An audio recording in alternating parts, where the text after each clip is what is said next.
Hey everyone, I'm Nick. I'm Vik. And we're NV Board Gaming. Today we're doing our version of the 20 question tabletop tag, whatever it's called. And Andrew and Sam already did theirs, so check that out if you're interested. They did theirs before us. And we were going to actually combine them, but I felt like theirs was long enough. I was like, okay, we'll give them their own, we'll do our own.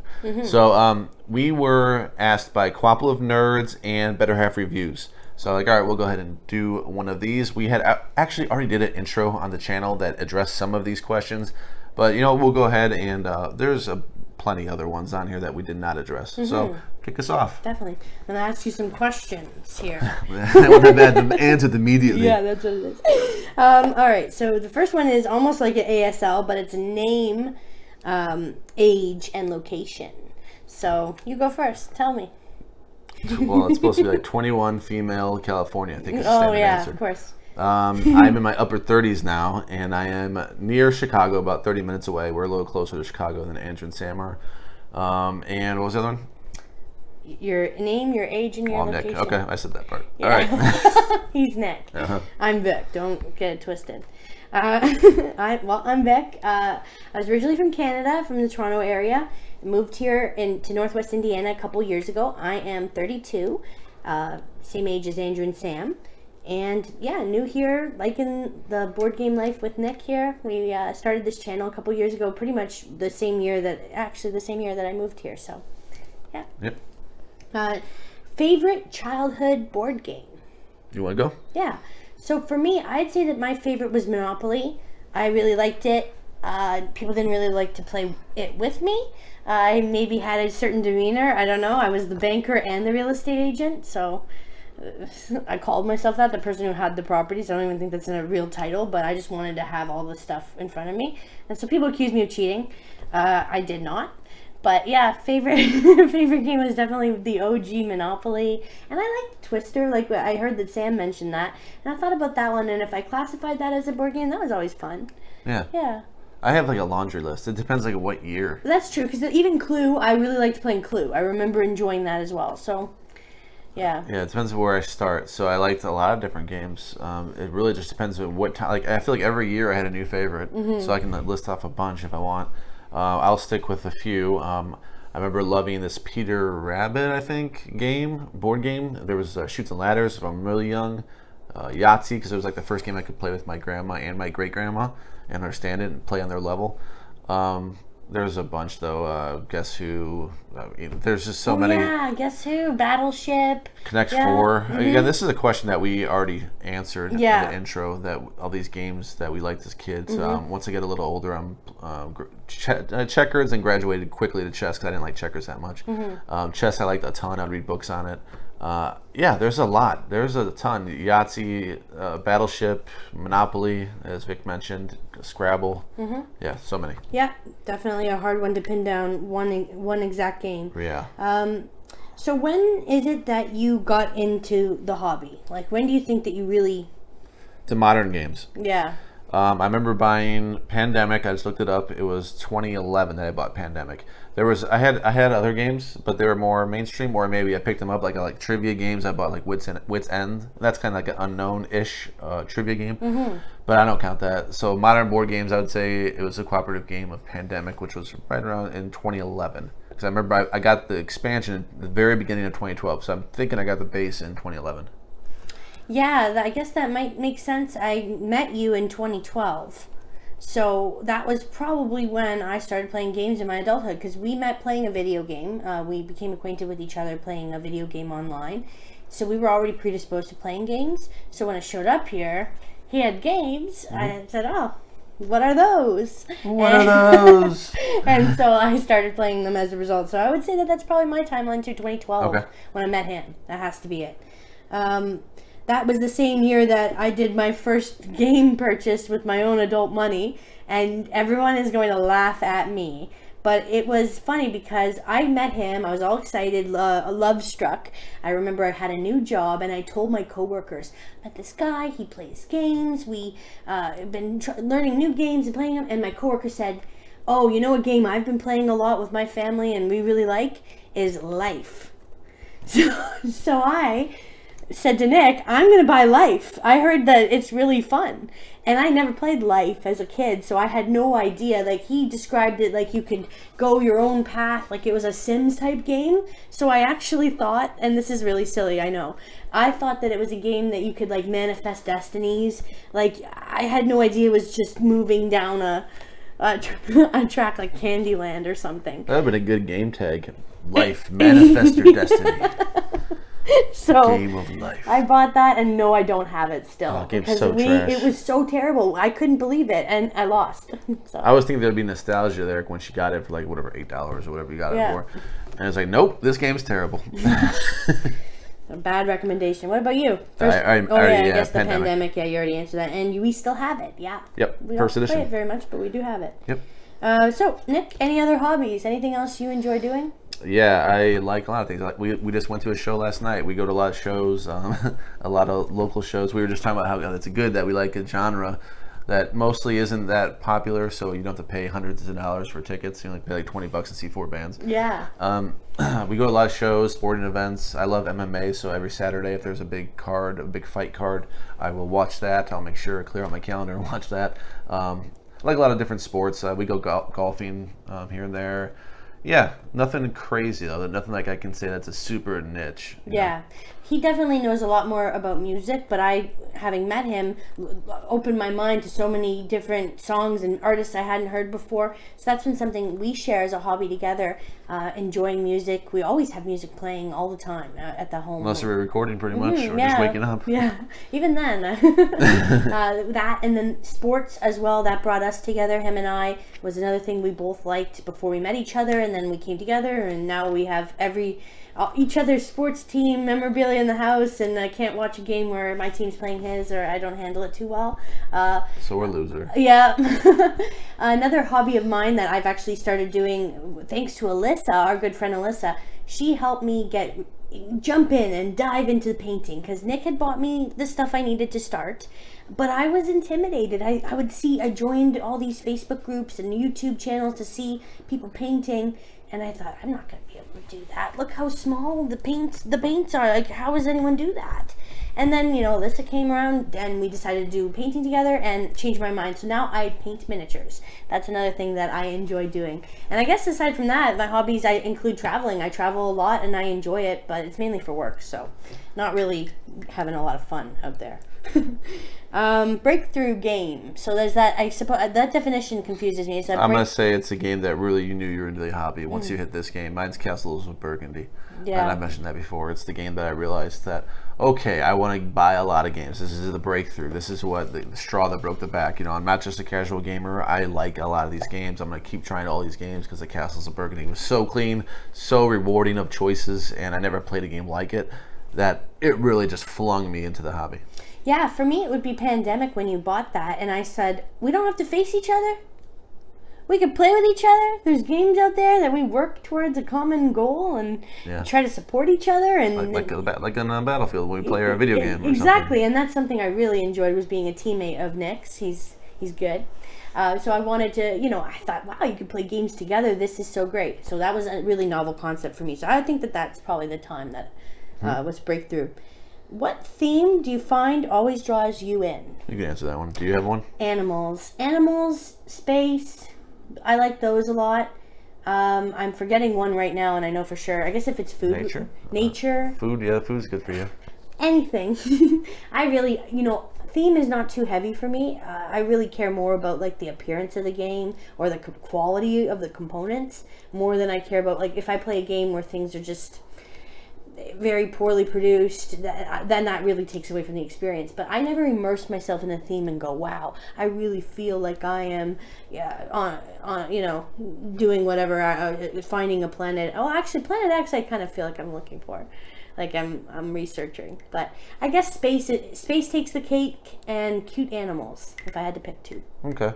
A theme, just general theme, I don't care too much, but I like when there's a puzzle involved, maybe. So, like Precision Planet X would be a good example, or Cryptid, when there's something I can solve.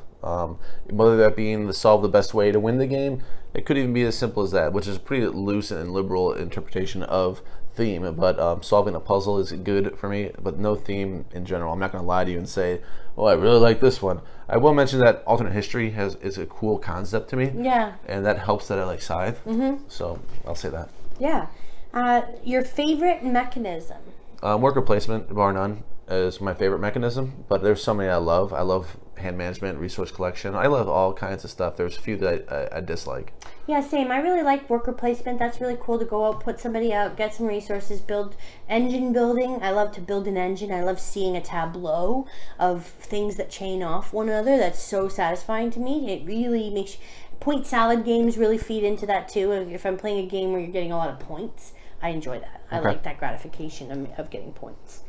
Is there a mechanism you dislike? Roll to move is one of my least favorite. So I would say that would be my number one, probably.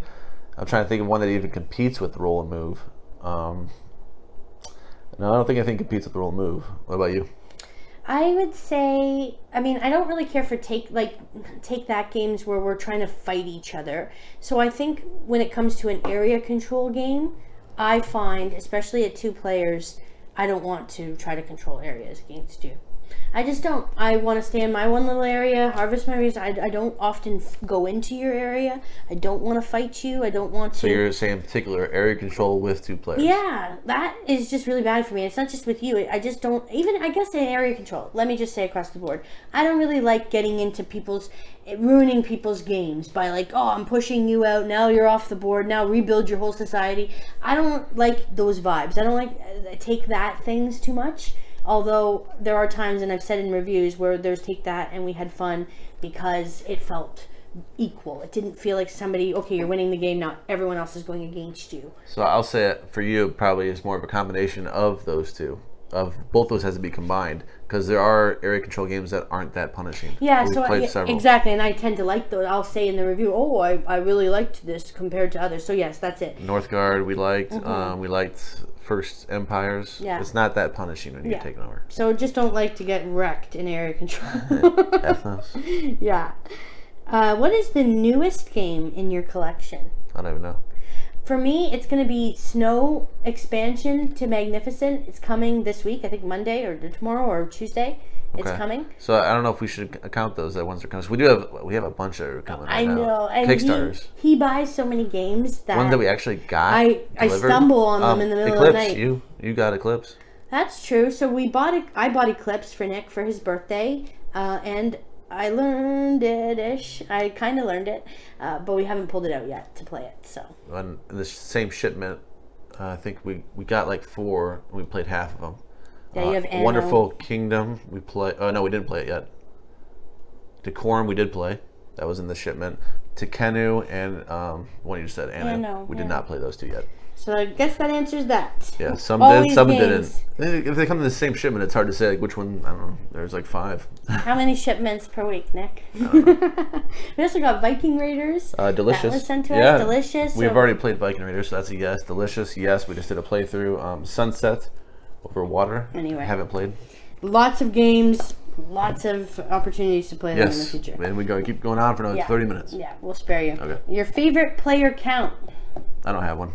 Not solo. I like 2 to 4. Yeah, I've never played a solo except for one time that Nick had to literally grab my hand and force me to do it. That Sonata game. Mm-hmm. Black Sonata. Yeah, I still would never do that. I would never sit there and do that.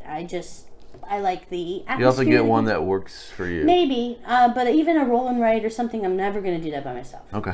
I just don't know. And maybe I'm being negative. Maybe one day I will, and I'll bunk my head, and my whole personality will change. Okay. And then I might want to do that. But no, I don't want to do things on my own. Yeah, I like solo, but it's not my favorite player count. I enjoy you and I. Actually, 2? I like 2. I like how snappy turns can be.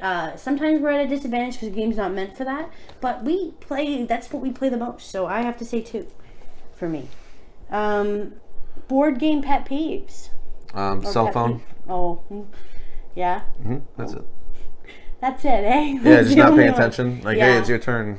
I mean, what? That is Do you wanna annoying wrap to it have up, to or- keep telling people, oh, it's your turn. Oh, and I'm not like I'm innocent here. I have been guilty of being the person who's been told it's your turn. There was a time we were playing a game and I just grabbed all the dice because I wasn't paying attention and rolled them, and everyone just looked at me stunned because I was not. I remember the day. It was not. Yeah. So I think about that. I try to work on the whole being on the cell phone thing. Sorry, Nick. I know that that's a problem in this modern world. Is that we've got these, extensions of self that we've always got around us that we're on. My pet peeve is probably telling people it's their turn. That's not that great for me. I don't enjoy having to remind people that it's their turn. Yeah. Okay. Player color. Green. Green or dark blue. Yeah. I enjoy purple. I know Sam talked about this. I let her have purple because I'm not like that attached to a color. But I do find that because I play purple and red so often, as soon as we switch it up, because maybe there's a player that character is that color, so you really can't prevent it. You're going to change. We get confused, and he starts moving me, and I move him, and I can't even plan my turn because I'm staring at the red meeple that's not mine. Oh, it's the worst when it's directly opposite. Yeah. You're green, and I'm red or purple. It's terrible. No. I can't get it through. And it's crazy. It's crazy to think that your brain would just be so attached to something like that, like a color, because it's not even like a favorite color. I don't really have one, I guess. You've played hundreds and hundreds of games, and that's your color, and that's Vic's color. So you're gonna definitely every time you're gonna bring a 6 out. That's my color. Yeah. It knows that. It sees that. That's That's me. It signals in the brain that's you. That's always you. It's never identity. Not you. So it's you. Yeah, it's kind of fun. So would you rather read a rule book or watch a how-to video? Me? Both. I like to read. Definitely set it up first. I like to set it up, know where everything's at, so when they're referencing different things, I know what they're talking about, and then. If I have any questions, I go straight to a video, and maybe even Vic will join me to watch the video if she's there. But I like to do all that before we actually play the game. Obviously, I don't like learning rules in front of people, or having to read. That doesn't work out well. Yeah, I find that you taught me well to read the rule book, or at least open the box, pull stuff out, look at it, see what it is. Because when you watch a video without that context... I complete setup, and then skip the part where they're talking about setup in the video, because I don't need somebody to do that for me. Yeah. And then just try to get, everything, make sure I'm dialed in and all the rules. Yeah, focusing is important too. You can't be on your phone while you're trying to learn a game. That doesn't really work. You have to really, for me, I have to divert my whole attention. And some people are better than others. There are channels that I find work better for me to learn. I don't usually teach games. Nick is the #1 guy in this house for teaching games, but I've tried, and I usually find that I'll watch the video, then I'll read the rule book, but I can have a tendency to teach it by reading the rule book. So I know that I can be a little guilty of that, because I find that that's the easiest way to organize my thoughts than trying to remember how to play it. One of the key things I think when learning a game is making sure you're absorbing all that knowledge and you completely understand why something happened, why is this thing happening. And it's the same thing with like reading a book. You make sure you understand what you just digest if it's an educational book. I read a lot of economics books, and I want to make sure I digest it of what they're saying and not just reading words on a paper. Yeah, and I think that's often where I fall victim, and I go, wait, what? And we've read things out loud sometimes with rule books that we just needed a video representation or even a playthrough can be helpful too. So your favorite snack while gaming, dare I ask? Probably pretzels. Yeah. Yeah, we like those honey wheat pretzels. I like those, and it's simple. Especially when there's rods, you can just put it in your mouth for a second, have it suck upon that pretzel, and then do your move, and then snap it off. I don't know how I like it. Yeah. I like things that aren't messy. Even if I wasn't playing a game, I don't like messy stuff. I don't want to have sauce all over my face.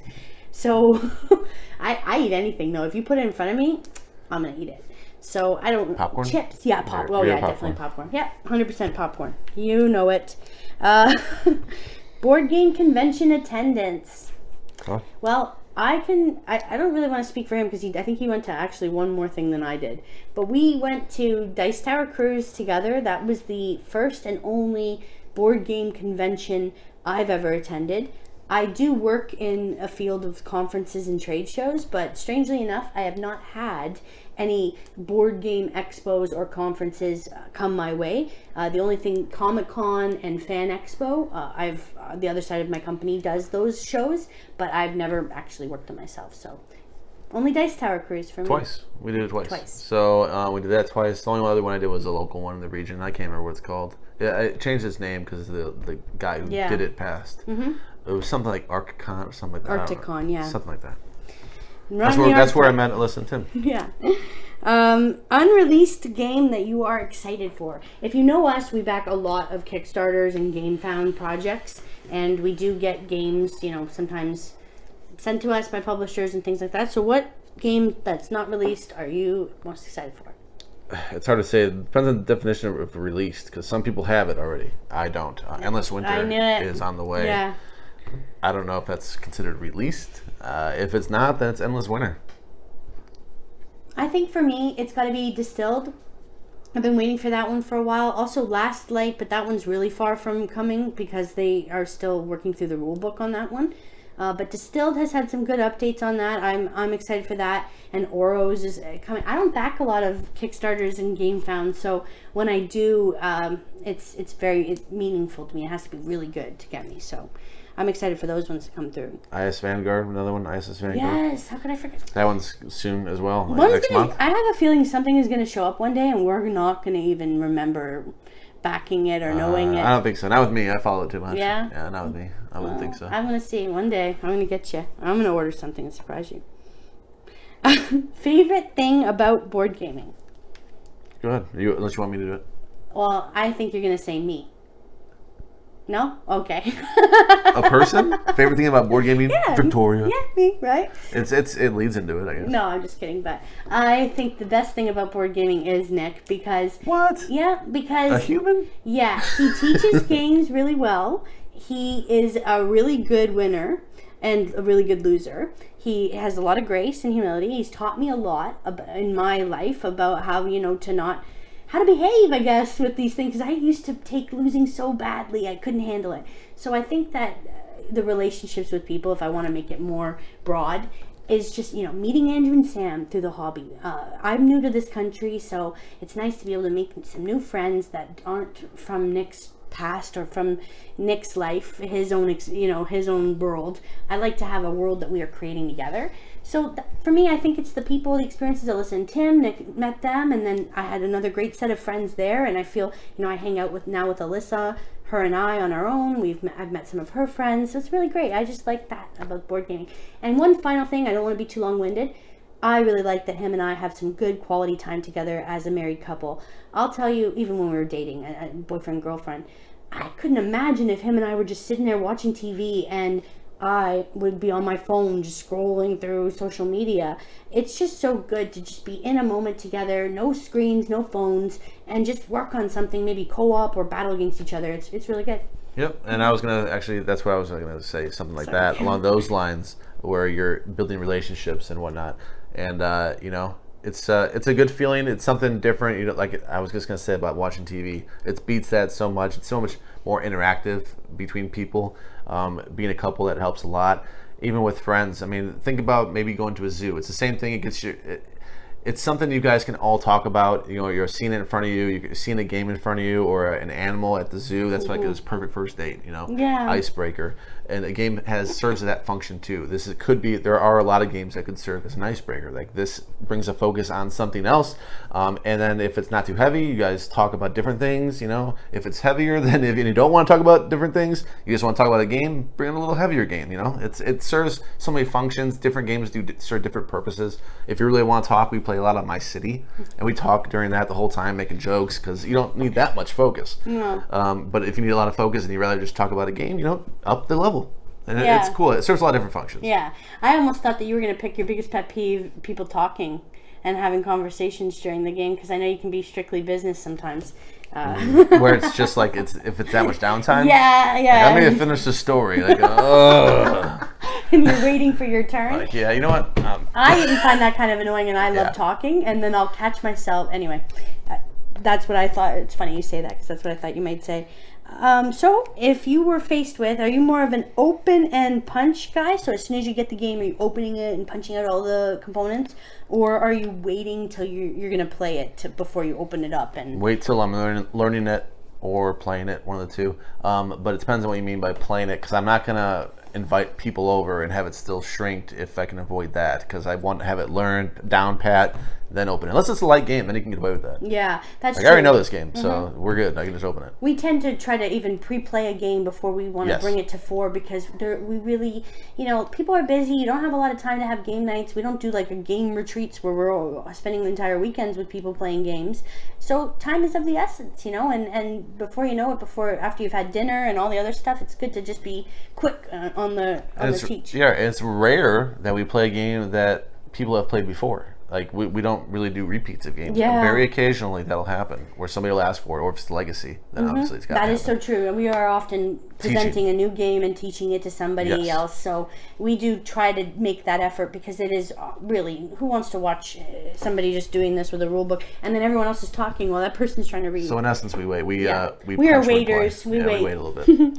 That was the last question. And the last one would be about asking somebody. Yeah, who we want to tag. Yeah, Mikey's Boardroom is going to get our tag. They can choose if they want to or not. Mikey's Boardroom is our pick for doing this 20 questions tag. Tag, you're it. Yes. Thank you so much for joining us. We hope that you enjoyed some of our answers and learning a bit more about Nick and I, and also Andrew and Sam's video if you had a chance to watch it. If you enjoyed this video, click the thumbs up, and subscribe to our channel for more geek content. We would also love to see your answers in the comments below if you have an opportunity to let us know your thoughts. Thank you. Bye. Bye.